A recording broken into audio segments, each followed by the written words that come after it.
Bismillahirrahmanirrahim. Assalamu alaikum viewers. Hopefully you are all doing well. Welcome to my YouTube channel BS English Insight. Today in this lecture we are going to discuss Act 1 scene by scene of The Tempest. The play by William Shakespeare.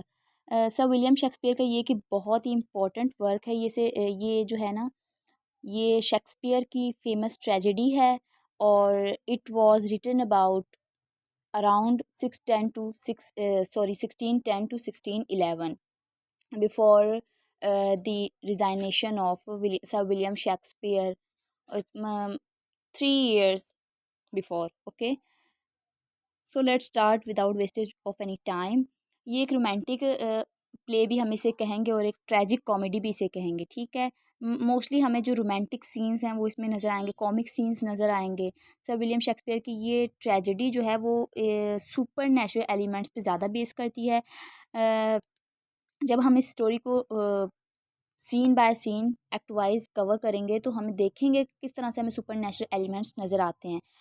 So start करते हैं. Video को and तक ज़रूर देखिएगा. Characters, सबसे पहले हमें characters पे फोकस करना है. ठीक है, कैरेक्टर्स को समझ लेंगे. जो मेन कैरेक्टर्स सारे इसमें माइनर और मेजर कैरेक्टर्स आ रहे हैं उनको हम एक नज़र देख लेते हैं कि उनका क्या क्या रोल आएगा और उनकी क्या आइडेंटिटी है, ताकि हमें आगे जो स्टोरी को समझने में ईज़िली मतलब कि ईजी हो. हमें कैरेक्टर्स देखते हैं. Prospero is the hero of this comedy. Okay, Prospero के ही अराउंड अबाउट ये सारी स्टोरी जो है रिवॉल्व करेगी. ठीक है, इसकी एक डॉटर है मिरांडा, साथ में मैंने मेंशन भी किया हुआ है इन ब्रैकेट्स. एंटोनियो इसका ब्रदर है. ठीक है, और एरियल एरियल जो है ये प्रोस्पेरो की एक सुपर नेचुरल स्पिरिट है और ये मैं आपको बता दूं कि ये गुड स्पिरिट है प्रोस्पेरो की. और कैलिबन कैलिबन नीचे आप देख रहे हैं. Caliban is also the spirit और servant of Prospero, but he is a somehow bad character. ठीक है, थ्रू आउट द प्ले हम देखेंगे कि इसका रोल जो है वो ये प्ले अपना रोल तो परफॉर्म कर रहा है, बट हमें इसकी नेगेटिविटी भी इसके करेक्टर की बहुत ज़्यादा नज़र आएगी as compared to Ariel. Okay, then हम देख लेते हैं. आप राइट साइड पे आ जाएं स्क्रीन की. Alonso Alonso is the king of Naples. Then character आ जाता है Gonzalo. Gonzalo is good character. Then Ferdinand is the son of Alonso, king of Naples. Okay, Sebastian is the brother of Alonso. Okay, then character आ जाता है boatswain. ये he is the ship of the he is the captain of the ship. Okay, then Claribel is the daughter of Alonso also. Okay, Trincello. Trincello is the jester of Alonso. He may play his role as a jester in the palace of Alonso. Francisco is also the employee of Alonso. Stefano is the butler of Alonso's palace. ठीक है, ये वहाँ पे Buttler का role play करता है. अब मैं आपको यहाँ पे एक बात बता दूँ. I said Trinculo is the jester. Jester means एक जोकर टाइप, जो कि पैलेस में पहले ऐसे होता था कि नहीं, रॉयल फैमिलीज़ को कुछ करने के लिए, इंटरटेन करने के लिए कुछ सर्वेंट्स उन्होंने रखे हुए होते थे. जैसे जोकर का रोल वो कॉमिक एलिमेंट्स, सॉरी कॉमिक बातों के ज़रिए जो है अपने रॉयल जो अपने लीडर्स होते थे, अपने लॉर्ड को खुश करते थे. Okay, jester is the as a joker. और ट्रिंकेलो, ठीक है, जोकर हो गया. और देन आ जाता, मैंने आपको बताया है कि Stephano is the butler. Butler means the leader of servants. Servants का जो मेन लीडर होता है ना, मतलब कि सारे सर्वेंट्स हैं, उनका एक मेन लीडर भी है, उसे हम कहेंगे स्टीफेनो, जो बटलर है. ठीक है, देन लेफ्ट साइड पे आए. Sycorax is a witch. Okay, Sycorax is a witch and she is banished from Algiers. Algiers एक प्लेस का नाम है जहाँ से इसे बैनिश किया गया था. और देन ये फिर कैलिबन को जो है प्रोड्यूस करती है. Caliban is the son of Sycorax. And Caliban is a monster, like half his body is like fish. No sorry, हाँ, like fish, or somehow he is similar to human being, so he is the mixture, so we can say he is the monster. Okay, then character आ जाते हैं sailors mariners. ये sailors और mariners हमें ship के ऊपर नज़र आएंगे when Prospero creates a storm in the beach. Okay, Sebasto, city boss, sorry, city boss is the devil's dog। ठीक हो गया, ये सारे मेन कैरेक्टर्स हैं। अब इनके आगे जैसे जैसे रोल्स आएंगे मैं आपको इस वीडियो के अंदर समझाती जाऊंगी कि क्या क्या इनका रोल है। एंड इस वीडियो के अंदर हम करने जा रहे हैं cover act one. Act one के अंदर बेसिकली दो सीन्स हैं, और सीन वन जो है उसमें उसका एक ही पार्ट है, मतलब कि सीन वन एक ही चलता है, ठीक है। But scene two has two parts, one part and second part. So let's start. चलें स्टार्ट करते हैं कि एक्ट वन कैसे स्टार्ट होता है। एक्ट वन बेसिकली स्टार्ट होता है a horror a horror storm create in the beach like tempest. So basically this play name is also the Tempest by Sir William Shakespeare। तो हमें एक बीच के अंदर बहुत सारा तूफ़ान क्रिएट होता नज़र आता है, मतलब कि बहुत सारी आवाज़ें बिजली के गरजने की और लहरों की आवाज़ें, इस तरह से हमें लगता है कि जैसे कि बाय नेचर ये एक स्टॉर्म क्रिएट किया गया है, मतलब कि बाय गॉड है, बाय हेवन है। But later we can learn that this was create by Prospero a magician who controlled all this. Okay, तो हमें बहुत सारे जो हैं पर्सन्स जो हैं वो एक शिप के अंदर परेशान नज़र आते हैं। एंड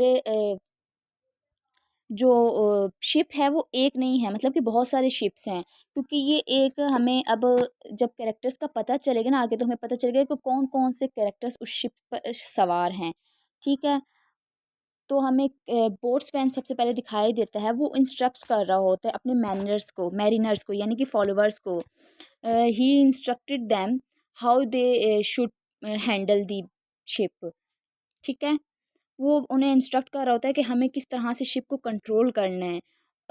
फिर हमें यहाँ पे कुछ पर्सन्स इंट्रोड्यूस होते नज़र आते हैं, Alonso, Sebastian, Antonio and Gonzalo. They all are returned back from Tunis in Africa, where Alonso's daughter Caribal has been married to the prince. Okay, हमें यहाँ पर तो नहीं, सीन वन के अंदर तो नहीं ये बात पता चलेगी कि ये कहाँ से वापस आ रहे हैं ये सारे characters. Later we can learn that from where they came. Okay, तो ये सारे कैरेक्टर्स जो हैं ये ट्यूनिस अफ्रीका के एक शहर है वहाँ से वापस आ रहे हैं, जहाँ पर अलोंसो ने अपनी बेटी कैरिबल की शादी की है प्रिंस के साथ, ठीक है। ये वहाँ से उस शादी को अटेंड करके आ रहे हैं, और इनका जो शिप है वो इस टेम्पेस्ट यानी इस बीच के अंदर एक तूफ़ान का शिकार हो गया, और वो अब ये परेशान हैं सारे, ठीक है। बोट्समैन जो है वो जब अपने फॉलोअर्स को मैरिनर्स को इंस्ट्रक्ट कर रहा होता है कि how they should handle the ship, तो देखता है कि ये जो सारे कैरेक्टर्स हैं ना ये आके उसे परेशान कर रहे होते हैं, उसे कह रहे होते हैं कि तुम क्या कर रहे हो, ये तुमसे एक शिप नहीं कंट्रोल हो रहा, हमारी जान जो है ख़तरे में, और तुम हमें मारने के चक्कर में पड़े हो, तुम कैसे कैप्टन हो, इन्हें इसे कंट्रोल करो। तो उसे तो बेसिकली यहाँ पे गुस्सा आ जाता है, और वो कहता है कि डोंट डिस्टर्ब अस। तो यहाँ पर गोंजेलो जो है गोंजेलो कहता है कि मुसाफिरों में ना एक बादशाह भी मौजूद है, यानी कि अलोंसो की बात हो रही है। Gonzalo is the royal servant of Prospero and also Alonso, ठीक है। तो ये अपनी as a servant duty perform कर रहा है, और वो उसे कह रहा है कि तुम्हें नहीं पता कि बादशाह भी इस शिप में मौजूद है, तुम्हें उसकी जान बचानी चाहिए, तो तुम शिप जो है उसे बचाओ, ठीक है। तो वो बहुत गुस्सा हो जाता है, कौन, बोट्समैन गुस्सा हो जाता है, और वो उन्हें कहता है कि तुम हमें डिस्टर्ब मत करो सब, और तुम लोग वापस चले जाओ, तुम लोग जो है ना सारे नीचे चले जाओ, हमें अपना काम करने दो। फिर वो सारे चले जाते हैं। फिर वो दोबारा से आ जाते हैं और वो उसे रिब्यूक करना स्टार्ट कर देते हैं उसे, मतलब कि अपने जो एंटोनियो है, सेबेस्टियन है, ये बहुत गुस्से का इजहार कर रहे होते हैं, मतलब कि उसे बहुत कर्ज करने लग पड़ते कि तुम क्या कर रहे हो। बेसिकली उन्हें अब यहाँ पे अपनी मौत नज़र आ रही, इसी वजह से वो इसे बोसिन को कर्ज कर रहे हैं। यहाँ पर कुछ मैरिनर्स एंटर होते हैं और वो बहुत ज़्यादा परेशान होते हैं, रो रहे होते हैं। वो कहते हैं कि अब तो हम मरने वाले हैं। ठीक है। मतलब कि हमें थोड़ा सैड किस्म का दिखाया गया कि किस तरह से वो लोग इस तको-दो कर रहे हैं, इस तूफ़ान के साथ लड़ रहे हैं, कि ये नेचर की तरफ से जो तूफ़ान क्रिएट किया गया है, तो इस वजह से हमें ये ऐसा लग रहा होता है कि जैसे ये नेचर की तरफ से क्रिएट किया है, बट लेटर हमें पता चलता है कि it was created by Prospero a magician. Okay, ये वो क्रिएट क्यों करता है, वो रिवेंज या फिर सबक सिखाने के लिए करता है। देन हमें वो पता चलेगा लेटर कि उसने ऐसा क्यों किया। गोंज़ेलो जो है वो इन सबको कहते हैं कि तुम सब शांत हो जाओ, और जो प्रिंस हैं और किंग हैं, किंग का बेटा भी फर्डिनेंड, वो भी इसी शिप के अंदर है। ठीक है, ये सारे कैरेक्टर्स हैं इस शिप के अंदर। तो वो उसे कहते, इन सबको कहते हैं कि रोना धोना बंद करो, बल्कि तुम लोग को प्रे करनी चाहिए किंग के लिए और प्रिंस के लिए। फिर सडन हमें कोई नॉइज़ सुनाई देती है, perhaps the sound of thunder's splitting would और रोरिंग, यानी कि जैसे पानी बिजली कड़कने की, या फिर जैसे लहरों की बहुत ज़्यादा आवाज़ आती है ना तूफ़ान के अंदर, समंदर के अंदर, ऐसी हमें हॉरर किस्म की आवाज़ें सुनाई देती हैं। ठीक है। मतलब सब जो है ना अपनी मौत से पहले बादशाह को तलाश करने चले जाते हैं। तो गोंज़ेलो जो है, जब वो कह रहे होते हैं ना बोट्सवैन से कि तुम्हें जो है बादशाह का भी ख्याल करना चाहिए कि इस शिप में बादशाह भी मौजूद हैं। तो इस बात पर बोट्सवैन गुस्सा हो जाता है, वो उसे कहता है ironically, what cares these roars for the name of king. ये इंपॉर्टेंट कोटेशन है, मैंने रेड पेन से लिखी हुई है, तो आप इसे देख लीजिएगा। जब बोट्सवैन ये कहता है ना कि क्या ये तूफ़ानी लहरा बादशाह के नाम की परवाह करती हैं, तो फिर ह्यूमरसली वे में गोंसलो से रिप्लाई करता है, methinks he hath no drowning mark upon him, his complexion is perfect gallows.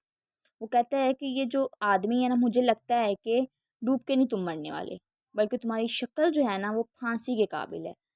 एक जो है क्रिटिसिज्म जो है वो हमें बोट्सवैन की तरफ से मिलता है देखने को, कि वो कहते हैं कि क्या ये लहरें जो हैं, तुम जो मुझे बार-बार कह रही हो कि बादशाह का ख़्याल करो, बादशाह का ख़्याल करो, तो क्या ये लहरें उस बात की परवाह करती हैं कि इस शिप में बादशाह भी मौजूद है और मैं लहरें जो हैं इस शिप को बचा लें? ठीक है, ये तो क्या कोई बात ना हुई।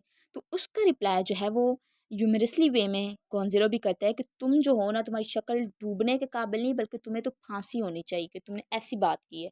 ठीक हो गया? तो यहाँ पर हमारा एक्ट 1 सीन 1 ख़त्म होता है। Okay? Let's move to the next scene of act 1। मैंने आपको स्टार्टिंग में बताया कि इस एक्ट 1 के अंदर 2 सीन्स हैं। सीन 1 है और सीन 2 है। Scene 2 has 2 parts. So let's start first part of this scene 2। Okay? Prospero, अब ये हमें दिखाया गया है मेन प्लॉट।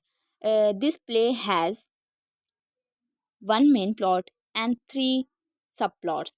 ठीक है, ये हमें आगे जाके पता चलता जाएगा कौन सा मेन प्लॉट है और कौन से 3 सब प्लॉट्स हैं और उनके क्या-क्या नेम हैं।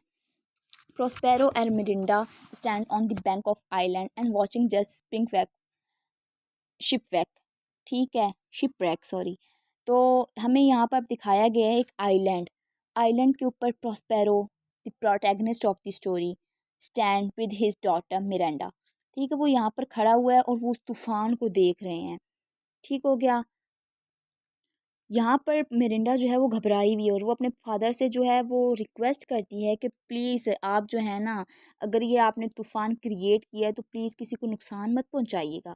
तो हमें यहाँ जाके पता चलता है एक्ट 1 सीन 2 के पार्ट 1 के अंदर कि this tempest what was created by Prospero not by god. तो हमें यहाँ पे पता चलता है कि प्रोस्पेरो ने क्रिएट किया। वो एक आइलैंड पे खड़े होकर अपनी बेटी के साथ उस तूफ़ान को देख रहा है और उसकी बेटी उससे रिक्वेस्ट करी कि प्लीज़ फादर, कि आप इस शिप को रोकिए, अगर ये तूफ़ान आपने क्रिएट किया है तो किसी को नुकसान मत पहुंचाइए। तो वो यहाँ पे इसे अपनी बेटी को इंश्योर कराते हैं कि nobody harm by this magic, his magic. ठीक है।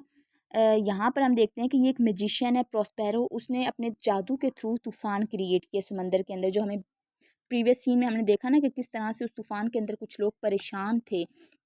तो वो जो लोग थे वो प्रोस्पेरो की फैमिली के ही थे कुछ, ठीक है? जिन्होंने हिस्ट्री में उसके साथ जो है धोखा किया था, बेट्रेयल किया था। अब Prospero begins telling his tale. He ask her 3 times if she is listening to him. वो कहता है कि मैंने बहुत बार तुम्हें बताने की कोशिश की है कि मेरा पास्ट क्या था और मैं अभी ये सब क्यों कर रहा हूँ, तो मैं तुम्हें बताना चाहता हूँ। मैंने बहुत बार कोशिश की है लेकिन बताया नहीं, लेकिन अब मैं बताऊँगा तुम्हें। तो वो उसे कहता है कि क्या तुम मेरी बात सुन रही हो? डज़ दाओ अटेंड प्रोस्पेरो टू मेरिंडा? तो वो कहती है हाँ मैं सुन रही हूँ। बेसिकली एक मैजिशियन है और उसने फिजिकली और मेंटली जो है वो लोगों को कंट्रोल किया हुआ है, ताकि उसने साथ ही साथ अपने स्पिरिट्स को भी कंट्रोल किया हुआ है ना। हम देखेंगे कि स्पिरिट्स उसकी किस तरह से बात मान रही हैं, वो किस तरह से उनको पनिश करता है और किस तरह से उनको कर्स और रिब्यूक करता रहता है, ठीक है, अपना काम कराने के लिए। तो प्रोस्पेरो जो मिरिंडा को बताता है कि एक वक़्त था कि जब मैं ड्यूक ऑफ मिलान हुआ करता था और मैं बहुत ज़्यादा इंटेलिजेंट था और मुझे स्टडी के अंदर बहुत ज़्यादा इंटरेस्ट था। ड्यू टू दिस निग्लेक्शन, ठीक है, वो कहता है कि मुझे इस सॉरी वो कहता है कि मुझे बहुत ज़्यादा स्टडी के अंदर इंटरेस्ट है, मैं बहुत किताबें पढ़ा करता था और मैं अपनी जो ड्यूटी ऑफ ड्यूक थी ना उसको थोड़ा-सा निग्लेक्ट किया करता था। मतलब मुझे पॉलिटिक्स में थोड़ा-थोड़ा इंटरेस्ट कम होता गया और मैंने सारी ज़िम्मेदारी अपने भाई एंटोनियो पे डाली हुई थी। वो मेरे हिस्से के काम किया करता था, तो उसने उसका फ़ायदा उठाया और मुझे बेट्रेयल कर दिया। कैसे किया? उसने किंग ऑफ नेपल्स के साथ मिल के मुझे वहाँ से भगाने और बैनिश करने का प्लान बनाया। उन दोनों के दरमियान क्या एग्रीमेंट हुआ था कि एंटोनियो ने कहा कि मैं अपने भाई को बेट्रेयल करने लगा हूँ, उसको यहाँ से बैनिश कर देते हैं, निकाल देते हैं, तुम मेरी मदद करो। वो कहते हैं किंग ऑफ नेपल्स को कि तुम मेरी मदद करो ताकि मैं अपने भाई को उसकी तख्त से जो है उसके किंगडम से है हटा सकूँ। तो किंग ऑफ नेपल्स उसके साथ एक एग्रीमेंट करता है कि तुमने मुझे जो एनुअली ट्रिब्यूट पे करने होंगे और तुम मेरी निगरानी के अंदर जो है काम करोगे एज अ ड्यू। तो ये एग्रीमेंट होता है और वो इस एग्रीमेंट के थ्रू और with the help of king of Naples Alonso के थ्रू एंटोनियो इसको वहाँ से भगा देता है, किसको? प्रोस्पेरो को विद हिज डॉटर। तो वो गोंज़ालो जो जिसका मैंने कैरेक्टर का नाम पढ़ लिया था कैरेक्टर्स के अंदर, तो वो उसके ज़िम्मे लगाते हैं एज़ अ सर्वेंट कि तुमने जो है ना एक खस्ता हाल बोट ले लेनी है, उसके अंदर इस बाप बेटी को सवार करना है बग़ैर पानी, खाने, कपड़े वग़ैरह के, इनको समंदर के अंदर रवाना कर देना है।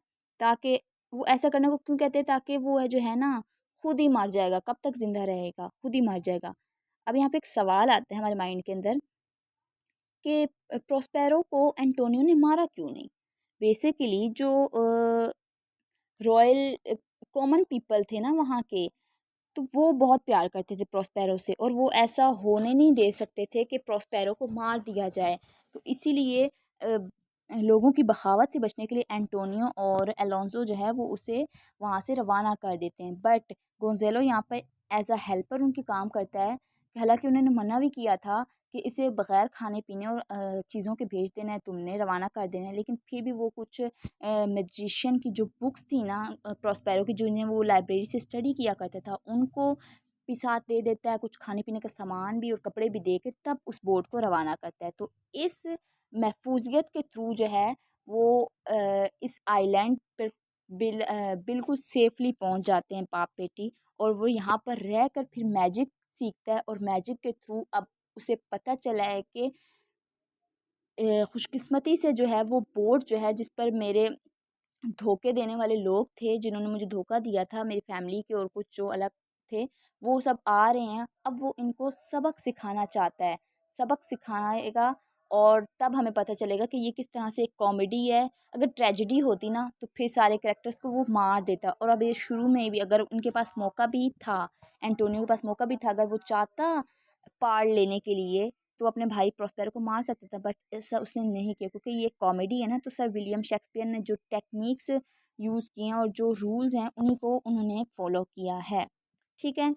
देन हम मूव करते हैं आगे। वो अपनी बेटी को जब सारी ये बातें बता रहा होता है, वो बताता है कि किस तरह से उन्होंने धोखा दिया और फिर हम तुम बचकर इधर आ गए, ठीक हो गया कि गोंज़ेलो ने हमारी मदद की, हम आ गए। अब वो यहाँ पर अपनी बेटी को सुला देता है थ्रू हिज़ मैजिक वो अपनी बेटी को यहाँ पे सुला देता है और अपनी स्पिरिट एरियल को बुला लेता है और वो कहता है कि एरियल हाजिर होता है। एरियल कहता है कि जिस तरह से मेरे आका आपने मुझे हुक्म दिया था ना स्टॉर्म क्रिएट करने का, as a role wind play करने का और बहुत सारी लाइटिंग का काम करने का, तो मैंने सारा वैसे ही काम किया है। ठीक हो गया। वो इसे यहाँ पे बताता है कि सारे बंदे जो हैं वो उनको मैंने सुला दिया है और सबको अलग अलग कर दिया है। लेकिन जो उसका बेटा है ना फर्डिनेंड, अलोंजो का बेटा, किंग ऑफ नेपल्स का बेटा, वो उसको मैंने जो है ना सबसे सेपरेट कर लिया है और सबको ऐसे ही लगेगा कि जैसे कि वो मर गया है। अब यहाँ पे एरियल सर विलियम शेक्सपियर की बहुत ही इंपॉर्टेंट कोटेशन है जिसको वो बोलता है। एरियल कहता है कि hell is empty and all the devils are here. ये ब्लैक में मैंने लिखी हुई है, ठीक है। इसे आप कोट भी कर सकते हैं, ये बहुत ही इंपॉर्टेंट कोटेशन है, वो इसी प्लेस से ली गई है। वो उसको कहने का मतलब ये है कि ये इतना मतलब अजीब इसने मुझसे काम कराया है मेरे आका ने। तो वो कहता है कि hell is empty and all the devils are here. जहन्नुम तो बिल्कुल खाली है कि हर किस्म का शैतान तो इसी आइलैंड पे मौजूद है, जिस तरह का काम मेरे आका मुझसे करा रहे हैं। ठीक हो गया। अब एरियल जो है वो उसे रिमाइंड कराता है कि my Lord you promised with me. ठीक है। वो कहता है कि तुमने मुझसे प्रॉमिस किया था कि जब मैं तुम्हारे काम किया करूँगा और जब मैं तुम्हें सर्व करूँगा तो तुम मुझे आज़ाद कर दोगे। बट ऐसा सुन के प्रोस्पेरो जो है वो गुस्से में हो जाता है और वो कहता है कि तुम्हें याद है जो मैंने तुम्हारे साथ मेहरबानी की थी, इतनी जल्दी भूल भी क्यों? अभी तो तुमने मेरे से काम भी नहीं किया, ठीक है। और तुम्हें जो है आज़ादी की भी पड़ गई है। याद करो उस वक्त को जब तुम्हें सिक्रेक्स नामी विच ने एक दरख्त के अंदर बंद कर दिया था और तुम इस कदर चिल्लाया करते थे कि तुम्हारी आवाज़ें जो थी ना, तुम्हारी जो रोने की गिड़गिड़ाने की आवाज़ें थी वो भेड़ियों को भी रुला देती थी। भूल गए हो वो वक्त जो जब मैंने तुम्हें उस सिक्रेक्स नामी चुड़ैल से आज़ादी दिलवाई थी, जब उसे उसने तुम्हें बंद कर दिया था। सिक्रेक्स सिक्रेक्स ये एक विच थी। ठीक हो गया। ये एक विच थी। इसे इसकी हरकतों की वजह से एल्गेरिया नामी जगह से निकाल दिया गया था और she was pregnant before she died. तो इसने एक चाइल्ड प्रोड्यूस किया था, मैंने आपको स्टार्टिंग में बताया है, Caliban. Caliban he is also the servant of Prospero. ठीक है। अब यहाँ पर हमें इन सब का बैकग्राउंड पता चल रहा है, ठीक है। अब बैकग्राउंड में हमें पता चला है कि किस तरह एरियल कौन है, सिक्रेक्स कौन है, कैलिबन कौन है। ठीक है। हमें ये सारे कैरेक्टर्स का बैकग्राउंड भी पता चल रहा है। अब ऐसा करने पर वो तो डर जाता है। क्या? कौन? एरियल कहता है ये मेरे आका तो गुस्सा हो गए हैं। कहते हैं सॉरी सॉरी, मैं आपका काम करूँगा। मुझे अच्छे से याद है कि आपने किस तरह से हिस्ट्री में मेरी मदद की थी, तो मैं आपका हमेशा ग़ुलाम रहूँगा, बस मैं आपकी खिदमत करूँगा। ठीक हो गया। अब यहाँ पर हमें पता चलता है कि किस तरह प्रोस्पेरो ने मेंटली तौर पर, फिज़िकली तौर पर लोगों को अरेस्ट किया हुआ है अपने थ्रू मैजिक। प्रोस्पेरो जो है वो कहता है कि अगर तुम मेरी काम नहीं ना करोगे तो मैं तुम्हें फॉर 12 ईयर्स फर्दर जो है इम्प्रिजन कर दूंगा। ऐसी बात सुनकर एरियल बहुत डर जाता है और वो कहता है कि मैं आपका हुक्म मानूंगा। वो बहुत ज़्यादा पोलाइट हो जाता है। Do my spiriting gently. वो कहता है कि मैं आपसे वादा करता हूँ कि मैं अब मज़ीद पोलाइट रहूँगा और अपने जो सर्विंग है ना वो बेटर तरीके से करूँगा। ठीक हो गया। अब प्रोस्पेरो उसको कहता है गुड, अब मेरी नेक्स्ट जो काम करो। वो उसे कमांड्स देता है कि तुम जाओ निम्स का रोल प्ले करो सी के अंदर और इनविजिबल हो जाना हर किसी से, बट नॉट प्रोस्पेरो, कि मुझसे नहीं होना, बाकी सबसे इनविजिबल हो जाना। इतने में जो है वो मिरिंडा की आंखें खोल देता है और मिरिंडा उठ के कहती है कि व्हाट इज स्ट्रेंजनेस। कितनी अजीब बात और कितनी अजीब कहानी मेरे बाप ने मुझे सुनाई कि मुझे नींद आ गई। तो यहाँ पर एक्ट 1 सीन 2 का पार्ट 1 ख़त्म होता है। नेक्स्ट पार्ट पे मूव करते हैं। सीन 2 का पार्ट 2 आ जाता है। यहाँ पर हमें जब मिरिंडा फुली तौर पर अवेक हो जाती है यानी कि जाग जाती है तो प्रोस्पेरो कैलिबन को बुला लेता है। Caliban is the son of Sycorax. तो कैलिबन जो है कर्ज करता हुआ आता है और वो कहता है कि लानत हो तुम पर प्रोस्पेरो, तुमने मुझे इतने कामों पे लगाया हुआ और तुमने मुझे अपना नौकर समझा हुआ है, तुम मुझसे इतने काम करवा रहे हो, शर्म नहीं आ रही तुम्हें? प्रोस्पेरो जो है वो उससे कहता है कि तुम भूल गए हो कि तुम्हारे तो मुँह में ज़बान तक ना थी, हमने तुम्हें बोलना सिखाया है और तुम इतनी नाशुक्री कर रहे हो। हमने तुम्हें कितने अच्छे तरीके से पाल पाल रहे थे, सब कुछ तुम्हारे साथ कर रहे थे, लेकिन तुम गद्दार निकले।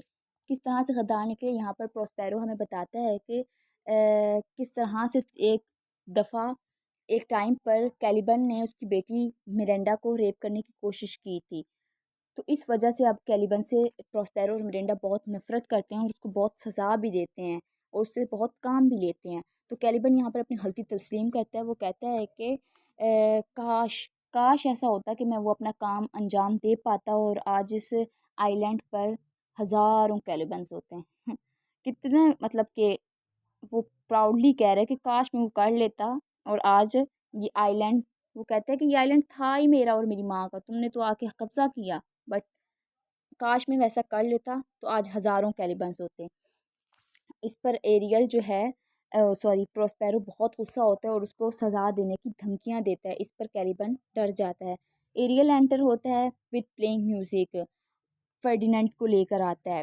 प्रोस्पेरो मिरिंडा को कहता है कि देखो कौन आया है। तो मिरिंडा ने फर्स्ट टाइम किसी मेल को देखा है after his sorry after her father.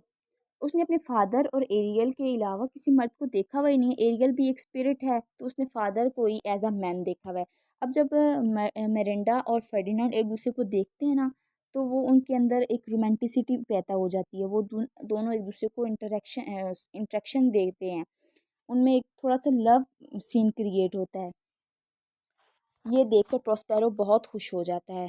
Prospero बहुत खुश होता है और वो कहता है कि ये ठीक है, मतलब कि मैं इनके जो है ना सीन, इस पे बहुत खुश हूँ। अब यहाँ पर कौन सॉरी वो ऐसे प्रोस्पेरो सोचता है कि अगर मैं इनका अभी से ही लव स्टोरी स्टार्ट करा दूंगा ना, तो ऐसे तो मेरा जो मैं उनको सबक सिखाना चाहता हूँ ना, फर्डिनेंड की फैमिली अपने भाई को और सबको, तो वो तो मेरा प्लान जो है वो फ्लॉप हो जाएगा। तो अभी मैंने ऐसा नहीं करना, अभी मैंने इन दोनों को थोड़ा सा दूर करना है। बेसिकली वो खुश तो है लेकिन वो अपने जो मेन उसका एम है ना उसके आगे इनकी लव स्टोरी को नहीं आने देना चाहता। तो जब फर्डिनेंड उसे बताता है प्रोस्पेरो को कि मैं रॉयल फैमिली से बिलोंग करता हूँ और मैं किंग ऑफ नेपल्स का सन हूँ, तो वो प्रोस्पेरो कहते हैं कि नहीं, तुम झूठ बोल रहे हो। मतलब यहाँ पर उनकी थोड़ी सी ना आर्ग्यूमेंट होते हैं। ऐसा करने पर फर्डिनेंड अपनी तलवार निकाल लेता है और प्रोस्पेरो उसे अपने मैजिक के थ्रू बिल्कुल स्टॉप कर देता है, यानी कि स्टैचू बना देता है। यहाँ ऐसा सीन देखकर मिरेंडा को तो बड़ा दुख होता है। वो तो कहती है अपने फादर को कि प्लीज़ फादर इसे कोई नुकसान मत पहुंचाइएगा, लेकिन मिरेंडा को वो बहुत ही साइलेंट करा देता है। प्रोस्पेरो कहता है कि तुम चुप कर जाओ, तुम्हें ज़्यादा इसकी साइड लेने की आ रही है, ये झूठ बोल रहा है। ठीक है, यहाँ पर बेसिकली हम वो इन दोनों को थोड़ा सा स्पेस देना चाहते हैं ताकि मैं वो एज अ टेस्ट इनको चेक करना चाहते हैं कि ये कितने ज़्यादा एक दूसरे के साथ सिंसियर हो सकते हैं। मतलब इतनी जल्दी तो नहीं ना वो कुछ भी होने दे सकता। तो फिर मिरेंडा को खामोश करवा देता है और सीक्रेटली थैंक्स करता है एरियल का कि तुमने इतना अच्छा काम किया कि तुम फर्डिनेंड को लेकर आए हो। और फिर वो यहाँ पर उसे प्रॉमिस करता है कि I will free you soon. So यहाँ पर हमारा सीन 2 का पार्ट 2 भी ख़त्म होता है। होपफुली आप लोग को समझ आ गया होगा। अगर कोई भी मिसअंडरस्टैंडिंग हो तो वीडियो को पॉज़ करके पीछे करके फिर से देखिएगा और वीडियो को पूरा देखिएगा तो आपको आपको एक एक बात की समझ आए। और इंट्रोडक्शन में जो मैंने कैरेक्टर्स बताए हैं उनको भी देख लीजिएगा। Enough is today for video. So Allah हाफ़िज़।